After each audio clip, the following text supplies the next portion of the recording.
In this video, I'm going to put together my starter feed. And my starter feed consists of whole wheat flour and AP flour. The reason that I do this is I found that with the whole wheat flour and the AP flour mixture, it tends to get the starter going a little faster. So if you're making a starter from scratch, I really recommend using a 50-50 blend of whole wheat and AP. It just seems to move a little bit faster to make the initial starter. And I've done this a couple of times.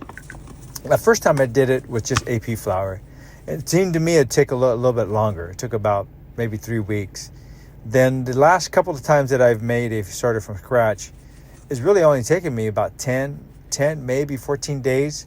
And I attribute that to the whole wheat flour boosting the fermentation. A lot of blogs and a lot of websites I've read that the whole wheat flour contains bran and germ, and a lot of this stuff is rich in minerals and vitamins and natural sugars, and that is what helps boost the starter along. It boosts the fermentation. The wild yeast and lactic acid, well, it has it in there, probably a little bit more than your AP flour, and that's what also helps get it going. So, like I said, it's faster starting a starter with a mixture of whole wheat and AP. Now the AP, it took me a little bit longer, probably because the AP flour is more refined and it ferments a little bit slower. I can maintain a starter with just AP, but I don't. I always refeed it with this blend of 50 whole wheat and of AP. And to me, that just keeps it steady, not too weak. I refresh it with 5 grams of the starter. I'll put in this blend of 50, add a 50 gram amount of the mixture and 50 gram amount of water. So it'll be a refresh of 1 to 10. And then I just put it in the fridge after I mix it up. And for me, that works really well.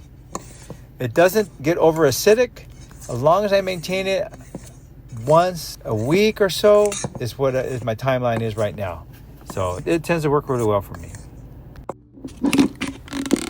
So all I do now is I've mixed it up, 250 grams of whole wheat flour and 250 grams of AP flour. Then I put it into my plastic container, as long as I don't drop it and get it all over the place. But this will be good for about 10 feedings because I only use 50 grams of this mixture each time. I'll use 5 grams of my starter, add 50 grams of this feed, and 50 grams of water. And I mix it up, put it back in the fridge in its container, and I just keep going. And it works really well for me at that ratio and at that consistency of 1 to 10 to 10. And there it is, all ready to go. 50% whole wheat, 50% AP.